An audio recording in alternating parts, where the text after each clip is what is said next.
أما بعد فأعوذ بالله من الشيطان الرجيم بسم الله الرحمن الرحيم قال الله تعالى في القرآن المجيد والفرقان الحميد إن أكرمكم عند الله أتقاكم صدق الله تعالى مولانا العظيم وبلغنا رسوله النبي الأمين الكريم ونحن على ذلك لمن الشاهدين والشاكرين والحمد لله رب العالمين۔ آج 26 جولائی سن 2024 19 محرم الحرام 1446 سن ہجری اس اسلامی سال کا یہ تیسرا جمعۃ المبارک ہے۔ آج کی گفتگو سیدنا مؤذن رسول امام العاشقین حضرت بلال حبشی رضی اللہ تعالیٰ عنہ کے متعلق ہے کہ جب حضرت بلال حبشی رضی اللہ تعالیٰ عنہ جو کہ رسول اللہ صلی اللہ علیہ وآلہ وسلم کی بارگاہ کے خاص خادم بھی تھے اور خزانچی بھی تھے، اور یہ وہ ہستی ہیں کہ جب مکہ فتح ہوا اور فتح مکہ کے موقع پر رسول اللہ صلی اللہ علیہ وآلہ وسلم نے جب کعبے کی چھت پر حضرت بلال حبشی رضی اللہ تعالیٰ عنہ سے فرمایا کہ کعبے کی چھت پر چڑھ جاؤ اور کعبے کی چھت پر چڑھ کر اذان کہو۔ اس وقت جو جہال تھے، جو تکبر کے نشے میں مست تھے، جن کو بڑا عجیب لگا کہ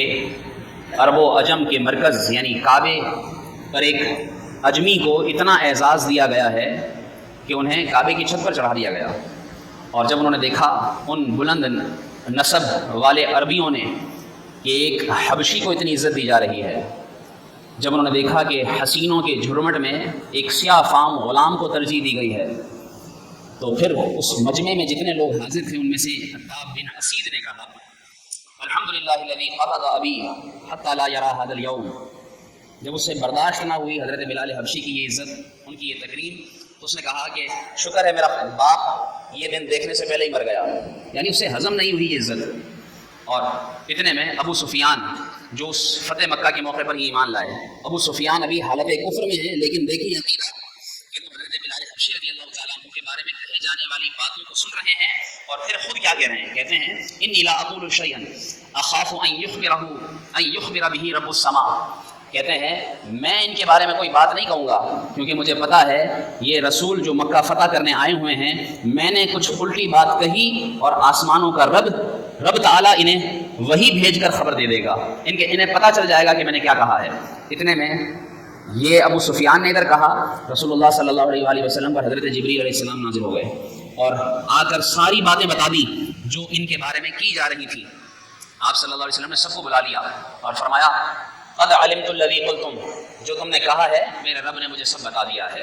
بس یہ کہنا تھا۔ آپ صلی اللہ علیہ وسلم نے یہ غیب کی خبر دینی تھی کہ اتنے میں حارث بن ہشام بھی اور وہ عتاب بن اسید بھی کہنے لگے نشہد انک رسول اللہ، ہم گواہی دیتے ہیں کہ آپ واقعی اللہ کے سچے رسول ہیں۔ اور پھر اللہ تبارک و تعالیٰ نے آیت بھی ساتھ نازل فرمائی، اور آیت یہ جو میں نے آپ کے سامنے تلاوت کی، ان اکرمکم عند اللہ اتقاکم، بے شک تم میں سے اللہ کے نزدیک زیادہ عزت والا وہ ہے کہ جو بظاہر کیا سمجھتے ہو کہ رنگ و نسل سے ترجیح ملتی ہے، کیا سمجھتے ہو کہ مال سے ترجیح ملتی ہے، کیا سمجھتے ہو کہ نسب سے تم فوقیت پا جاؤ گے؟ نہیں، اللہ رب العالمین رنگ اور نسب پر تکبر کرنے والوں کو بتا رہا تھا کہ دیکھو جسے رب تعالیٰ دل کا تقوی عطا کر دیتا ہے، اللہ تعالیٰ اسے دنیا میں بھی عزت عطا فرماتا ہے اور آخرت میں بھی عزت عطا فرماتا ہے۔ اللہ کے نزدیک وہ عزت والا ہو جاتا ہے، لوگوں کے نزدیک عزت والا ہونے کا معیار نہیں ہے، بلکہ اللہ کے نزدیک عزت والا ہونا یہ معیار ہے۔ تو اس اعتبار سے حضرت بلال حبشی رضی اللہ تعالیٰ عنہ اللہ کی بارگاہ میں مقبول ہوئے، اور پھر ساتھ ہی مصطفیٰ کریم صلی اللہ علیہ وسلم کی بارگاہ میں جب غریب صحابہ بیٹھتے تھے تو جس طرح بلال حبشی رضی اللہ تعالیٰ عنہ اللہ کی بارگاہ میں مقبول ہیں، ایسے ہی رسول اللہ کی بارگاہ میں بھی مقبول ہیں، منظور نظر نبوی ہیں۔ آپ صلی اللہ علیہ وسلم کی بارگاہ میں ایسے فیضیاب ہیں کہ جب غریب صحابہ بیٹھتے، ان غریب صحابہ میں تنگ دست معاشی تنگ دستی کے حامل حضرت بلال حبشی بھی ہیں، کیونکہ غلامانہ زندگی گزار کر آزاد ہوئے تھے۔ اور پھر کسی کافر سردار نے جب یہ کہا کہ اے محمد، اگر آپ اپنے آس پاس یہ جو آپ کے پاس غریب لوگ زیادہ بیٹھتے ہیں انہیں اگر آپ دور کر دیں تو ہم آپ پر ایمان لے آئیں، کیونکہ ہمیں ان غریبوں کے ساتھ بیٹھتے ہوئے شرم آتی ہے۔ آج بھی بعض لوگ ایسے تکبر کرتے ہیں کہ وہ غریبوں کے ساتھ، نچلے طبقے کے لوگوں کے ساتھ بیٹھنا اپنے لیے عار سمجھتے ہیں، اپنے لیے برائی سمجھتے ہیں، تحقیر سمجھتے ہیں، اپنی عزت میں کمی تصور کرتے ہیں۔ ایسے ہی کافروں نے جب یہ بات کہی تو اللہ تبارک و تعالیٰ نے فرمایا، جب انہوں نے یہ کہا کافروں نے کہ اگر آپ ان غریبوں کو دور کر دیں تو ہم مسلمان ہو جائیں گے، ہم ایمان لے آئیں گے، جب یہ بات سنی اللہ رب العالمین نے آیت کریمہ نازل فرمائی اور ارشاد فرمایا، اے محبوب ان سے کہہ دو یہ جو کافر کہتے ہیں کہ ہم ایمان لائیں گے اس شرط پر کہ غریبوں کو اپنی بارگاہ سے دور کریں، اور خاص طور پر ان کی بات میں یہ حقارت تھی کہ بلال حبشی جیسے غریب صحابہ کو دور کر دیں۔ اللہ تعالیٰ نے فرمایا وَلَا تَعْدُ عَيْنَاكَ عَنْهُمْ، اے نبی آپ اپنی نظریں ان سے نہ پھیریے گا، بلکہ ان سے کہہ دیں وَقُلِ الْحَقُّ مِن رَبِّكُمْ، تمہارے رب کی طرف سے یہ حق اعلان ان کو سنا دیجئے، فَمَنْ شَاءَ فَلْيُؤْمِنْ وَمَنْ شَاءَ فَلْيَكْفُرْ، جو چاہتا ہے ایمان لائے، جس نے نہیں ایمان لانا وہ نہ لائے، اپنے پاس رکھے اپنا مذہب اور اپنا اختیار۔ اللہ رب العالمین نے ارشاد فرمایا، اے میرے نبی آپ کے صحابہ کی یہ شان ہے کہ جو آپ سے آپ کے صحابہ کو تحقیر کے طور پر دور کرنا چاہے گا، اللہ تبارک و تعالیٰ کو اس کے ایمان کی بھی کوئی ضرورت نہیں ہے۔ اللہ رب العالمین کی بارگاہ میں آپ کے ان غریب صحابہ کا بڑا مقام ہے، بڑا رتبہ ہے، ان کے ہوتے ہوئے ان سرداروں کے ایمان کی کوئی ضرورت نہیں ہے، مرضی ہے ان کی ایمان لائیں یا نہ لائیں۔ کتنی بڑی بات ہے، ذرا سوچا جائے، ورنہ اللہ رب العالمین کب چاہے گا کہ کوئی مسلمان نہ ہو؟ اللہ تو چاہتا ہے کہ مسلمان ہوں، لیکن دیکھیے نبی کے صحابہ کی شان، اس لیے علماء فرماتے ہیں وہ لوگ کہ جو سیدنا ابو بکر صدیق رضی اللہ تعالیٰ عنہ اور حضرت امیر معاویہ رضی اللہ تعالیٰ عنہ کی شان میں کسی قسم کی گستاخی کرتے ہیں، ذرا وہ اپنا انجام سوچ لیں کہ جب اللہ کو ان کافر سرداروں کے ایمان کی ضرورت نہیں ہے تو پھر ان صحابہ کی شان میں تحقیر کرنے والوں کے ایمان کی کیا وقعت، کیا حیثیت ہے، وہ اندازہ لگا لیں اس بات سے کہ جب اللہ رب العالمین نے حضرت ابو بکر صدیق کے آزاد کردہ غلام حضرت بلال حبشی کا رسول اللہ کی بارگاہ میں بیٹھنے پر ان کافر سرداروں کا تحقیر کرنا پسند نہیں کیا، تو جب ایک غلام کی تحقیر، جو غلام ہے ابو بکر صدیق کا آزاد کردہ، تو اس کی تحقیر اللہ کو پسند نہیں آئی، تو پھر اللہ رب العالمین کب گوارا فرمائے گا کہ ابو بکر صدیق جو افضل البشر ہیں بعد الانبیاء، اس کی کسی قسم کی کوئی تحقیر کوئی رب العالمین پسند فرمائے؟ ہرگز نہیں ہو سکتا۔ ایسے لوگ اپنے ایمان کو ذرا سوچیں کہ وہ جو اب شان ابو بکر صدیق میں، محرم الحرام میں شان علی بیان کرتے کرتے وہ معاذ اللہ شان صدیق میں گستاخی کرتے چلے جاتے ہیں۔ ایسے لوگوں کو اپنے ایمان کی ذرا وقعت کا اندازہ لگا لینا چاہیے۔ یہ وہ بلال حبشی ہیں جو مقبول بارگاہ الہی بھی ہیں اور مقبول بارگاہ مصطفیٰ بھی ہیں۔ یہ وہ ابو بکر صدیق رضی اللہ تعالیٰ عنہ کے آزاد کردہ غلام ہیں جن کے بارے میں حضرت عمر رضی اللہ تعالیٰ عنہ کہا کرتے تھے کہ ابو بکر سیدنا اعتق سیدنا، کہ ابو بکر ہمارے سردار ہیں اور ہمارے سردار نے ہمارے سردار بلال کو آزاد کیا ہے۔ کیسے ان دونوں کو، ابو بکر رضی اللہ تعالیٰ عنہ کو بھی اور حضرت بلال کو بھی حضرت عمر اپنا سردار تسلیم کیا کرتے تھے۔ کتنا مقام ہے، یعنی یہ مقبول بارگاہ صحابہ بھی ہیں۔ اس اعتبار سے شان بلال کا اندازہ ہو جانا چاہیے۔ یہ وہ بلال حبشی جن کا 20 محرم الحرام کو عرس منایا جاتا ہے، ان کا یوم وصال ہے۔ اس مناسبت سے ہم ان کی سیرت سنتے ہیں۔ مختصر سے وقت میں آپ رضی اللہ تعالیٰ عنہ کے والد کا نام رباح، آپ کی والدہ کا نام حمامہ، اور آپ کے بھائی کا نام خالد، آپ کی بہن کا نام غفیرہ، آپ کی زوجہ کا نام ہند خولانیہ، جو ایک روایت کے مطابق صحابیاں تھیں۔ اور جب یہ حضرت بلال حبشی رضی اللہ تعالیٰ عنہ عبداللہ بن جدعان نامی شخص کی غلامی میں تھے اور ایک مرتبہ بکریاں چرا رہے تھے، بکریاں چراتے چراتے ایک غار کے دھانے سے گزرے۔ اس غار کے دھانے پر رسول اللہ صلی اللہ علیہ وسلم اور حضرت ابو بکر صدیق رضی اللہ تعالیٰ عنہ تشریف فرما تھے۔ اتنے میں رسول اللہ صلی اللہ علیہ وسلم نے صدا لگائی، یا راعی هل من لبن، اے چرواہے ہے کوئی دودھ تمہارے پاس؟ بلال حبشی اس وقت مسلمان نہیں ہوئے تھے، کہنے لگے میری بکریاں جن کے تھن دودھ سے خالی ہیں، ایک بکری ہے جو تھوڑا سا اتنا دودھ دیتی ہے جو مجھے بھی کافی نہیں ہوتا۔ رسول اللہ صلی اللہ علیہ وسلم نے فرمایا ائتی معہا، اس کو ذرا میرے پاس لے کر آؤ، وہی بکری جو جس کو تم کہتے ہو کہ دودھ نہیں دیتی۔ رسول اللہ صلی اللہ علیہ وسلم کی بارگاہ میں لائے، حضرت رسول اللہ صلی اللہ علیہ وسلم کا نظر فرمانا تھا اور بکری کی پیٹھ پر ہاتھ پھیرنا تھا۔ بلال حبشی بیان کرتے ہیں میں دیکھ رہا تھا بکری کے تھنوں میں جس میں دودھ تک نہیں تھا، میں دیکھ رہا تھا اس کے تھنوں سے قطرے دودھ کے ٹپکنا شروع ہو گئے تھے۔ اتنا دودھ اتر آیا، رسول اللہ صلی اللہ علیہ وسلم نے انہی کے پاس موجود برتن کو دودھ کے ساتھ دوہا بھرا، اور اتنا دودھ دوہا کہ رسول اللہ صلی اللہ علیہ وسلم نے پیٹ بھر کر پیا۔ پھر دوبارہ تھنوں میں سے دودھ نکالا، حضرت ابو بکر صدیق نے پیٹ بھر کر پیا۔ پھر دوبارہ تیسری مرتبہ اتنا دودھ نکالا کہ بلال حبشی رضی اللہ تعالیٰ عنہ نے پیٹ بھر کر دودھ پیا۔ اور جب یہ شان دیکھی حضرت بلال حبشی نے تو رسول اللہ صلی اللہ علیہ وسلم نے اس سے کہا کہ ایمان لے آؤ۔ بلال حبشی رضی اللہ تعالیٰ عنہ اسی وقت مسلمان ہو گئے اور کہتے ہیں میں گواہی دیتا ہوں کہ آپ واقعی اللہ کے سچے رسول ہیں۔ تو اس طرح حضرت بلال حبشی رضی اللہ تعالیٰ عنہ مسلمان ہو گئے، اور مسلمان ہوتے ہی بت پرستی سے ایسی نفرت کی کہ بت خانے میں ببانگ دوحل گھس گئے جہاں مشرکین بتوں کو پوج رہے تھے، اور بلند آواز سے کہنے لگے خابا و خسر من عبد کننا، کہ برباد ہو گیا، تباہ ہو گیا جس نے تم بتوں کی پرستش جس نے کی، جس نے تمہیں پوجا۔ جب مشرکین نے دیکھا کہ یہ تو سر عام ہمارے بتوں کی برائی کر رہا ہے، انہیں بڑا غصہ آیا، سارے بلال حبشی کے مالک عبداللہ بن جدعان کے پاس شکایت لگانے پہنچ گئے، شکایت لگائی جا کر کہ تمہارا یہ غلام ہمارے بتوں کو برا بھلا کہتا ہے۔ جب عبداللہ بن جدعان کو یہ پتہ چلا بڑا غصہ آیا، اس نے پکڑ کر حضرت بلال حبشی رضی اللہ تعالیٰ عنہ کو ابو جہل اور ساتھ ہی امیہ کے حوالے کر دیا اور کہا کہ ذرا اس کی طبیعت صاف کرو، اسے ٹھیک کرو کہ یہ ہمارے بتوں کو برا بھلا کہتا ہے۔ اور پھر کیا تھا، حضرت بلال حبشی رضی اللہ تعالیٰ عنہ پر پھر ظلم کی جو داستان رقم ہوئی وہ تاریخ اسلام کے اوراق پر سنہری الفاظ کے اندر درخشاں ہے۔ فرماتے ہیں روایتوں میں لکھا گیا کہ آپ پر ایسے ظلم اٹھائے گئے کہ آپ کو مارا جاتا، آپ کو مارا پیٹا جاتا، آپ کو چٹائی میں لپیٹ کر ناک میں دھوئیں کی دھونی دی جاتی، آپ رضی اللہ تعالیٰ عنہ کو ریت پر لٹا دیا جاتا، آپ کے بازوں پر چکی رکھ دی جاتی، اور یہاں تک کہ آپ کو بالکل تپتی ریت پر اس بطحا کی وادی میں، اس تپتے ہوئے صحرا میں آپ کو لٹا کر آپ کے جسم سے قمیض ہٹا دیا جاتا اور آپ کے جسم کے اوپر پتھر رکھ دیا جاتا کہ آپ ہل نہ سکیں۔ اور پھر بھی آپ رضی اللہ تعالیٰ عنہ ببانگ دوہل یہی صدائیں دیا کرتے تھے کہ مجھے موسیٰ کے رب کی قسم، کہ مجھے ابراہیم کے رب کی قسم، مجھے عیسیٰ کے رب کی قسم، مجھے محمد کے رب کی قسم، مجھے کتنے بھی ظلم کر کر تم مار ڈالو، میری زبان سے صدا یہی آئے گی احد احد احد، وہ رب ایک ہے کہ جس کے اوپر میں ایمان لے کر آیا ہوں، اور وہ رسول اللہ کے سچے رسول ہیں کہ جن کو میں نے اپنا آقا تسلیم کیا ہے۔ یہ آپ کے الفاظ ہوا کرتے تھے، یہاں تک کہ جب ان سے یہ برداشت نہ ہوا تو انہوں نے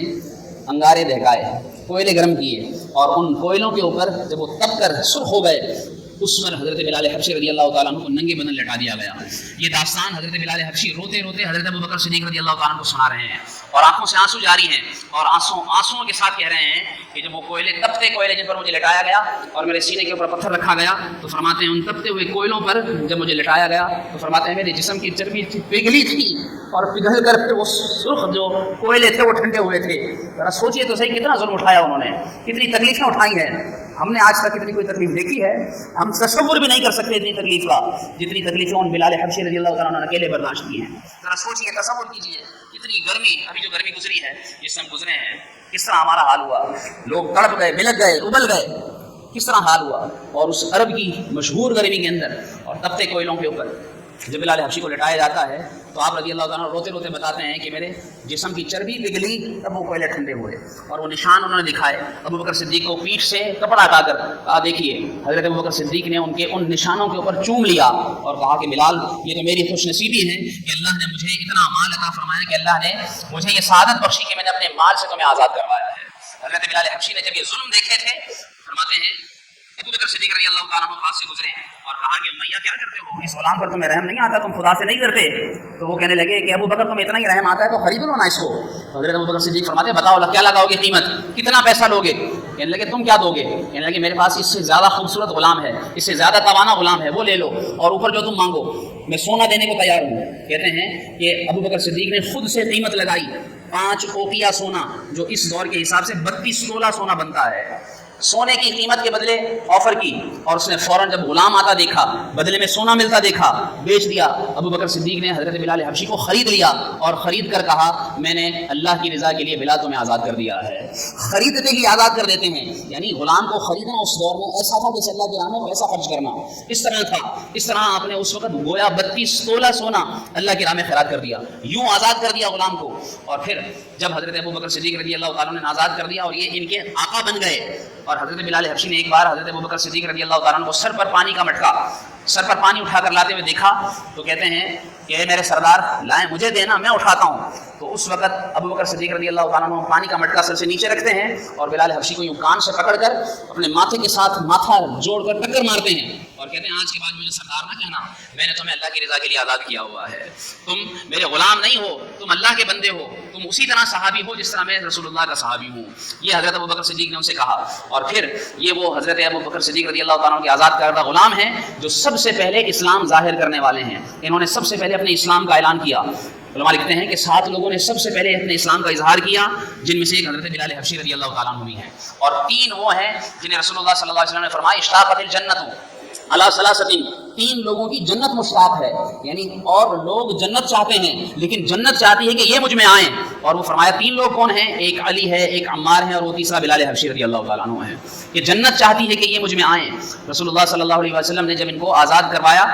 حضرت ابو بکر صدیق نے ان کو جب آزاد کروایا تو آپ صلی اللہ علیہ وسلم نے خوش ہو کر کہا، کیا فرمایا؟ رحیم اللہ ابا بکر زوجنی ابنتہ وحملنی الی دار الحجرہ واعتق بلالا من مالہ. فرمایا کہ اللہ اس ابو بکر پر رحم فرمائے جس نے اپنی بیٹی کی مجھ سے شادی کی، جو مجھے ہجرت کروانے کے لیے اپنے ساتھ لے کر گیا، اور جس نے بلال کو اپنے مال سے آزاد کروایا. اور اس طرح رسول اللہ صلی اللہ علیہ وسلم ان سے خوش ہوئے. ابو بکر صدیق نے جب ان کو آزاد کروایا اور آزاد کروانے پر اتنا مال دیا تو جواب میں وہ کافر کہنے لگا تم اگر ایک اوقیہ سونا بھی دیتے تھے تو ہم لے لیتے.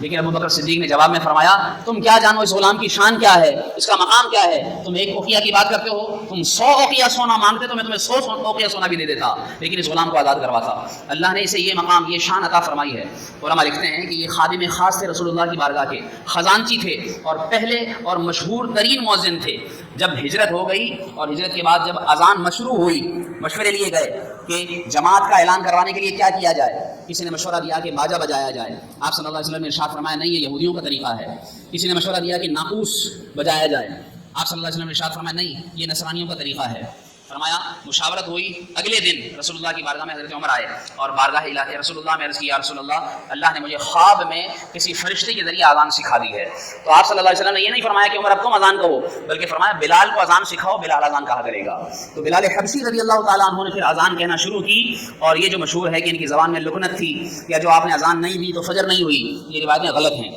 ایسی روایتیں نہیں ملتی، بلکہ آپ کی اذان کا یہ عالم تھا اور آپ کے عمل کا یہ عالم تھا کہ رسول اللہ صلی اللہ علیہ وسلم نے ایک تو جب آپ کو کعبے کی چھت پر چڑھایا اور اس وقت یعنی ساری زندگی رسول اللہ کی زندگی میں بھی مؤذن رسول رہے اور رسول اللہ صلی اللہ علیہ وسلم کی وفات کے بعد بھی مسجد نبوی کے مؤذن رہے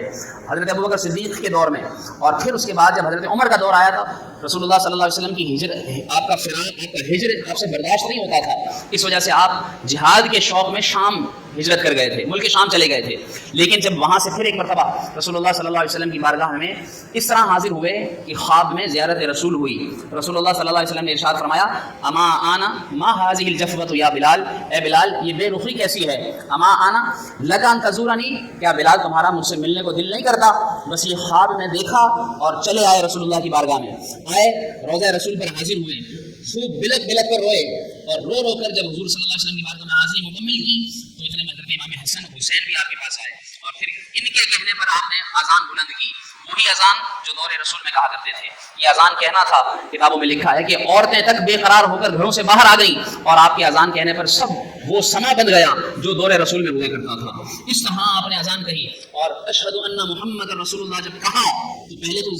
جو دور رسول تھا، حیات رسول میں تو ہر جگہ سفر میں، حضر میں، غزووں میں رسول اللہ سامنے ہوتے تھے اور رسول اللہ کو دیکھ کر گواہی دیا کرتے تھے کہ آپ اللہ کے رسول ہیں. اشہد ان محمد رسول اللہ یہ کہتے تھے. لیکن جب اب سامنے چہرہ رسول نظر نہ آیا، یہاں پہنچ کر گر گئے اور گرنے کے بعد اذان مکمل نہیں کر سکے. یہ تھی ان کی محبت رسول، یہ تھا ان کا حضور صلی اللہ علیہ وسلم سے محبت کا جذبہ. اور اسی لیے رسول اللہ صلی اللہ علیہ وسلم نے ان کے بارے میں کیا ارشاد فرمایا اے بلال جب آپ صلی اللہ علیہ وسلم معراج کی رات معراج کر کے آئے فجر کی نماز کے بعد بلال سے کہا بلال ذرا مجھے یہ تو بتاؤ کیا کرتے ہو؟ میں نے جنت میں دیکھا کہ تم میرے آگے آگے چل رہے تھے اور تمہارے قدموں کی چانپ میں جنت میں سن رہا تھا. میں نے یہ تمہاری آواز جنت میں سنی ہے، کیا کرتے ہو؟ ایک روایت کے مطابق حضرت بلال حبشی نے کہا یا رسول اللہ صلی اللہ علیہ وسلم جب بھی پاکی حاصل کرتا ہوں، وضو کرتا ہوں، دن ہو یا رات ہو، بس میں 2 رکعت نماز ضرور ادا کرتا ہوں، جتنی نماز مجھ سے پڑھی جاتی ہے پڑھتا ہوں. اور ایک روایت کے مطابق آپ نے کہا کہ میں جب بھی وضو کرتا ہوں 2 رکعت پڑھتا ہوں تاکہ جب بھی میرا وضو ٹوٹتا ہے اور پھر میں وضو کر لیتا ہوں. آپ صلی اللہ علیہ وسلم نے ارشاد فرمایا بس بلال تمہارا یہی عمل ہے جو اللہ کو اتنا پسند آیا کہ تمہارے قدموں کی آواز میں نے جنت میں اپنے آگے سنی ہے. حضرت مفتی احمد یار خان نعیمی رحمۃ اللہ تعالیٰ علیہ اس کی تفصیل میں یہ فرماتے ہیں کہ اس سے 2 باتیں ثابت ہوتی ہیں. ایک تو خدمت رسول کا صلہ کہ جو اللہ کے رسول صلی اللہ علیہ وآلہ وسلم کی خدمت کرتا ہے، غلام رسول بنتا ہے، اللہ تبارک و تعالیٰ اسے دنیا میں نہیں بلکہ جنت میں بھی آقا کی غلامی کا شرف عطا فرماتا ہے کہ وہ آگے آگے رسول اللہ کے آگے چل رہے تھے اس طرح جس طرح نوکر اپنے آقا کے آگے آگے چلتے ہیں. اس طرح گویا خدمت رسول کی سعادت انہیں جنت میں بھی عطا ہوگی. اور دوسری شان یہ معلوم ہوئی کہ آپ حضرت بلال حبشی نہ رسول اللہ کے ساتھ معراج پر گئے تھے نہ اس وقت جنت میں تھے. یہ تو وہ وقت ہوگا جو جنت میں قیامت کے حساب کتاب کے بعد ہوگا. لیکن اللہ نے حضور کو یہ شان عطا فرمائی ہے کہ آپ معراج پر ہیں لیکن واقعات وہ سارے دیکھ آئے ہیں جو تا قیامت ہونے والے ہیں، بلکہ قیامت کے بعد جنت میں داخلہ ہو جائے گا وہ سب بھی اللہ کے رسول صلی اللہ علیہ وسلم کو اللہ رب العالمین نے اپنی رحمت سے وہ سارا علم عطا فرما دیا ہے. تو یہ بھی شان رسول ثابت ہوئی. اس سے معلوم ہوتا ہے کہ حضور صلی اللہ علیہ وسلم کو اللہ رب العالمین نے نرالا مقام عطا فرمایا ہے. الغرض 20 محرم الحرام 20 ہجری میں ہی حضرت بلال حبشی رضی اللہ تعالیٰ عنہ کا وصال ہوا. آپ کو دمشق میں باب الصغیر کے سامنے قبرستان پر آپ کو دفن کیا گیا. تو یہ وہ حیات بلال حبشی ہے جس سے ہمیں یہ سبق ملتا ہے کہ رسول اللہ سے سچی محبت کے ساتھ زندگی گزاری جائے تو اللہ تبارک و تعالیٰ دنیا میں بھی شان عطا فرماتا ہے اور آخرت کا بھی مقام اللہ رب العالمین لوگوں کو دکھائے گا. اللہ تعالیٰ ہم سب کو سچی محبت رسول اپنانے، حضور سے سچی محبت کرنے، آپ کی محبت میں ہی زندگی گزارنے کی اللہ تعالیٰ ہمیں توفیق عطا فرمائے. آمین بجاہ نبی صلی اللہ علیہ وسلم. وہ لطف زندگی پایا نہیں کرتے یادیں، مصطفیٰ سے دل کو بہلایا نہیں کرتے